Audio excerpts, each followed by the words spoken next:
दोस्तों आज का विषय है कि रूस यूक्रेन युद्ध के क्या हैं कारण और इस युद्ध से हमें क्या सीख मिलती है। आप क्या चाहते हैं जानना समझना? तो आइए हमारे साथ वीडियो के लास्ट तक बने रहिए और अपनी राय लिखकर जरूर भेजिएगा। अगर वीडियो अच्छा लगे तो आप इसे शेयर करेंगे और हमारे साथ अपने 3 दोस्तों को भी जोड़ेंगे। मैं स्वामी धर्मदास उदासीन आप सबका धर्म बोध में स्वागत करता हूं। तो दोस्तों रूस यूक्रेन युद्ध के कारण क्या और इससे क्या मिलती है हमें सीख, विषय बड़ा गंभीर है। सोचिए, आपने सोवियत संघ का नाम सुना था? क्या सुना है ना? सोवियत संघ जो कि 1991 में टूट कर वह जो है 15 देशों में विभक्त हो गया। सोवियत संघ विश्व का था सुपर पावर, सबसे बड़ी शक्ति सोवियत संघ। और उसी सोवियत संघ के 2 भाग हैं, रूस और यूक्रेन। सोवियत संघ का मुख्य भाग है रूस और उसका छोटा भाई आप कह लें यूक्रेन। तो यूक्रेन और रूस आपस में सहोदर भाई जैसे हैं। आपके भी होंगे भाई, आप मानिए 2 भाई हैं और दोनों एक साथ बढ़े पले और बड़े हुए, शादी हुई दोनों की, हुए बच्चे और अब बहुत बड़ा हो जाता है आपका फैमिली और फिर आगे चलकर होने लगती है आपस में खटपट। क्यों होता है ना, हर घर में होता है ऐसा। और फिर वे हो जाते हैं अलग, भाई भाई हो जाते हैं अलग, अब साथ नहीं रह सकते इसलिए कि रोज की है खटपट, ये अब बर्दाश्त हो नहीं रहा। दोनों की ही जो है ना पत्नियां रोज रोज आपके कानों को भरती हैं। हाँ, तो फिर अब अलग हो गए, अलग चूल्हा चौका बर्तन अलग हो गया। जमीन खेत मकान भी आपने ने लिया बांट। ठीक है चलो भाई, घर बटा तो व्यापार तो साथ रहने दो कम से कम। अच्छा चलो, अगर व्यापार भी अब आपको साथ नहीं रखने का मन है, लगता है कि तो मैं ज्यादा मेहनत कर रहा हूं और हमारा भाई मेहनत नहीं करता उतना और हिस्सा ले रहा है वो तो बराबर का, इसलिए होता है कि नहीं भाई हम अपना जो है व्यापार, अपना रोजगार पेशा भी अलग अलग ही करेंगे।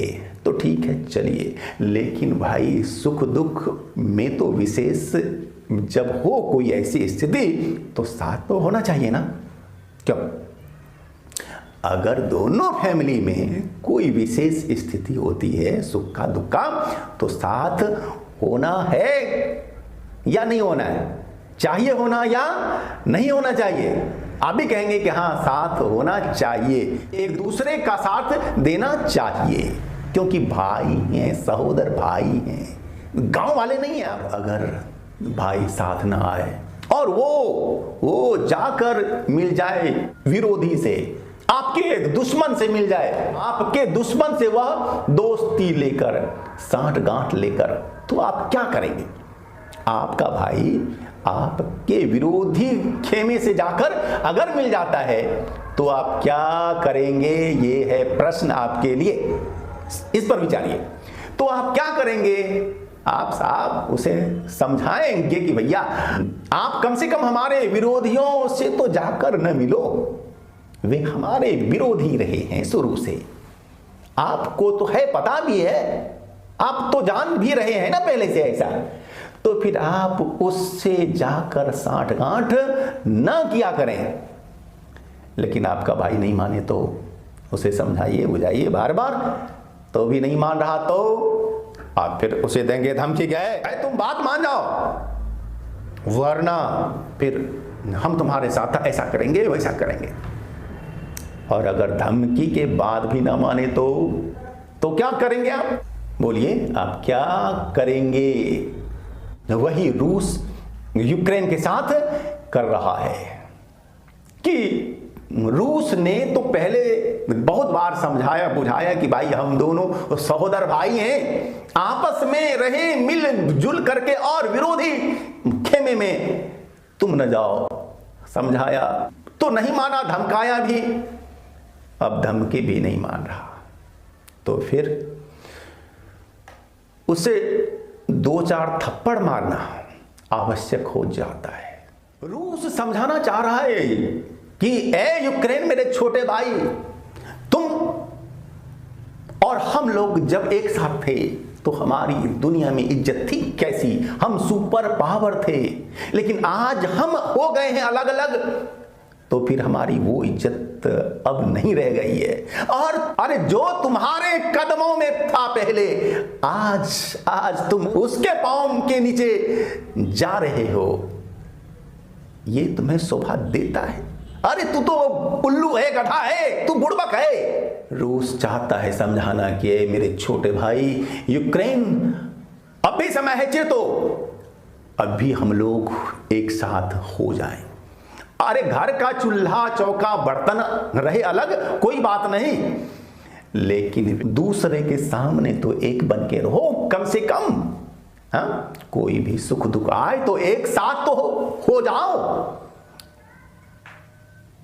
आपस में एकता बनाकर रखो, यही रूस का कहना है। और जब यूक्रेन ने समझाने और धमकी देने के भी बाद नहीं माना, तो अपने छोटे भाई को वो थप्पड़ लगा रहा है। लेकिन मैं मित्रों यहाँ यह भी साफ दूं कर कि मैं युद्ध के खिलाफ हूँ, मैं व्यक्तिगत रूप से युद्ध के खिलाफ हूँ।